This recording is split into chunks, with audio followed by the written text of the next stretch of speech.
Hi, this week we're going to look back at 2023 and review some of my favourite pictures and video clips from the year. Never hurts to look back to see what you've been doing and start dreaming about what you're going to be doing in the next year. Equipment wise, not been many changes. I have sold the Lumix G9 and I went for quite a while without a Lumix camera, which I primarily use for the video. But finally I replaced that with the G9 Mark II and I'm very happy with the autofocus performance of that camera in video mode. For the first time now I'm able to follow birds in flight and use the autofocus. All too often before I was having to manually focus. The other big change is in the technology. When I first started shooting video, I did mess about with green screens. I had a green background behind me and then I could get rid of that and put any other background I wanted behind the video. You don't have to do any of that now. It's built into the video editing software that I use. I can change the background and it just cuts me out and puts me there effortlessly. I don't have to do anything. It's amazing what you can do today with technology. I still haven't found the setting where it makes me look younger. Now you could probably see that the cutout wasn't perfect. That's the first time I've used it. Next time I'm going to shoot myself with a darker background and I think it will do a better job. I'm going to start off with some slow motion footage of a barn owl. All this will be manually focused and that's very difficult to do. You're having to pan the camera and focus at the same time. But I do love looking at birds in slow motion. Notice those legs. They're long legs and they pump up and down as the bird is flying. This is something you wouldn't normally notice at normal speed. You've got to slow it down before it becomes apparent. What I was really hoping here is for a car to come along the road behind the bird, and eventually that did happen. But I was there for 3 days filming these barn owls by the side of the road.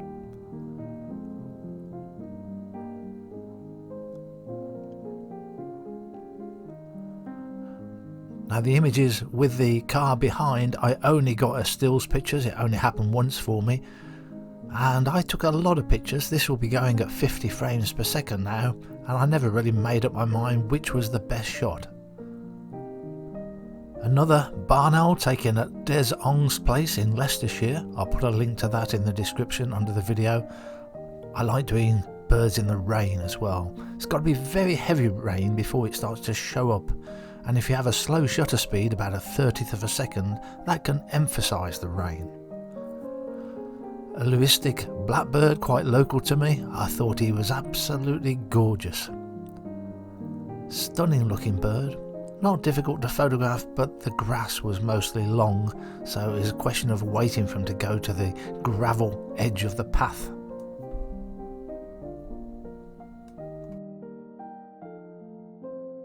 Over the years I've put a lot of time into the display of great crested grebes. I'm annoyed with myself that I clipped the heads off there when they went up high, and it's something I've done often enough that I should know they were going to go up high. Nevertheless, I was very happy with this capture.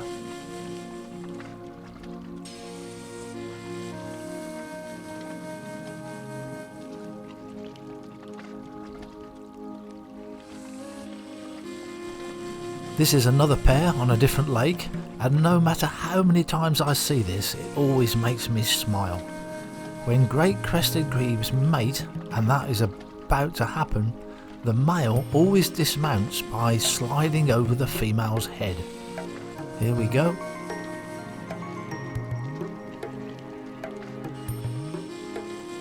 I just love the way he comes forwards like that.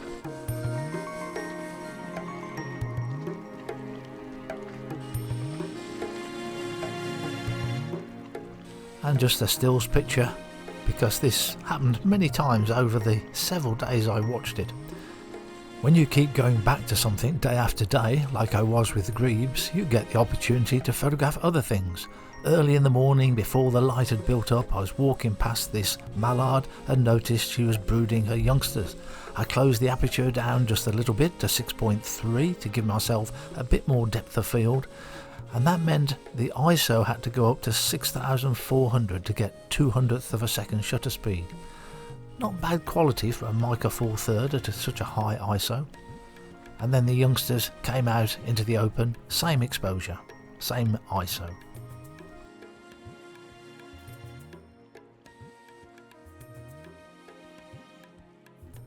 On another morning, walking along the same path to the grebes, there was a tawny owl just sitting by the side of the path in the open.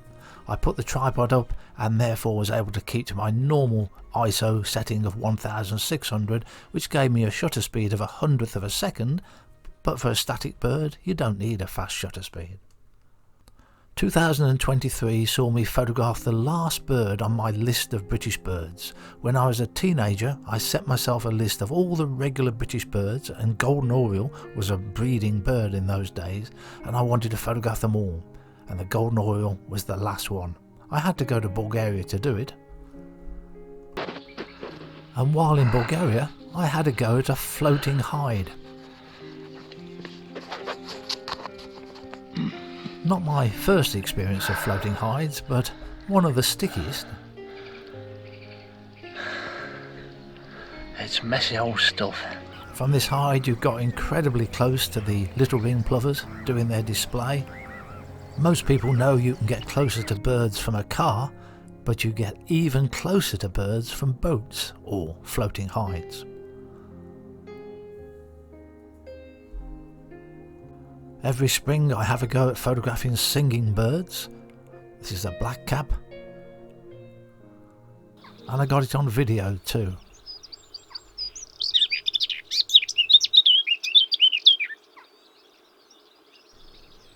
I like this particular setting when it's on this bramble.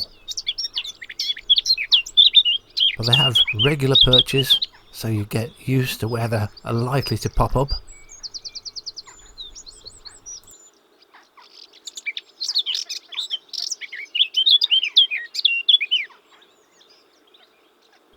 The blackcap is not the easiest songster to film and photograph, but the garden warbler is even more difficult. Well, with the garden warbler I'm going to walk about, probably not move very far, just going to stay in this little location because they're singing from here.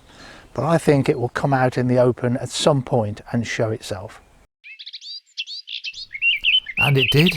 It came out and showed itself, but not very often, and it's a very time-consuming game.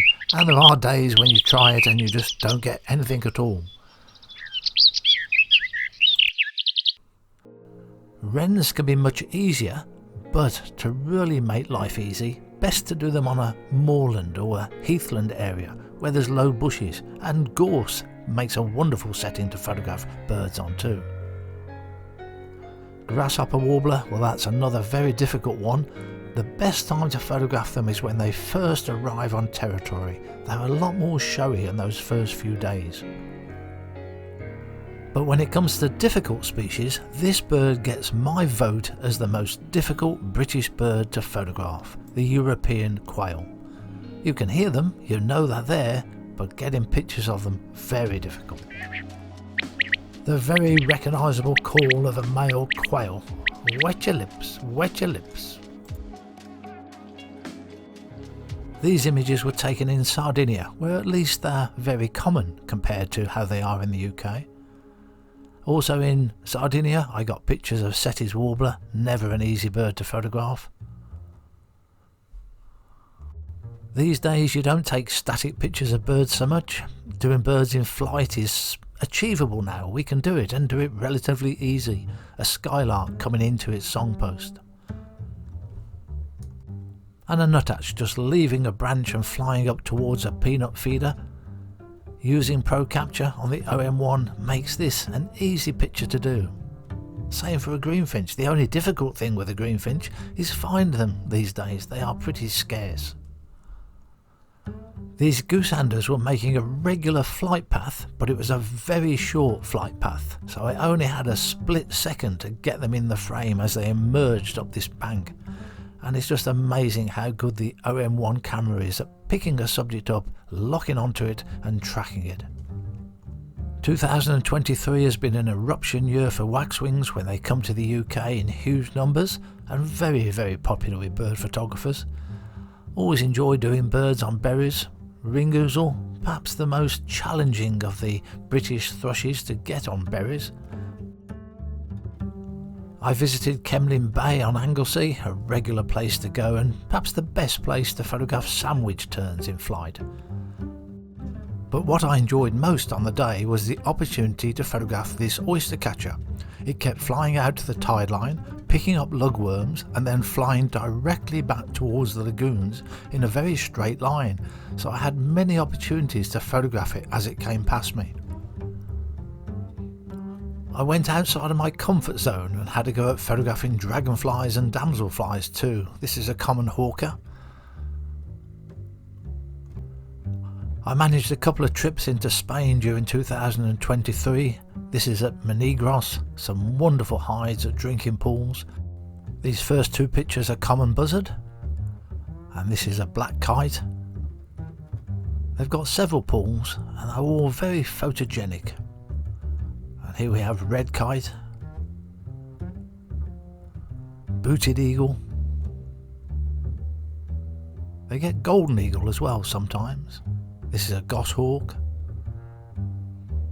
And probably the favourite on that trip for me, the hobby coming down to drink.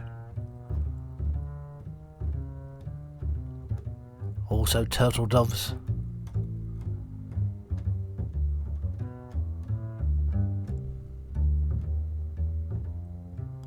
And even small birds like spotted flycatcher.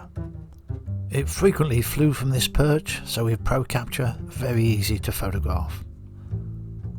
And the second Spanish trip of the year was to Hais de Calera, where they specialise in lynx but do other things too. Can be quite long waits for the lynx, you've got to put a lot of time into the hides, but they have a couple of setups for imperial eagle too.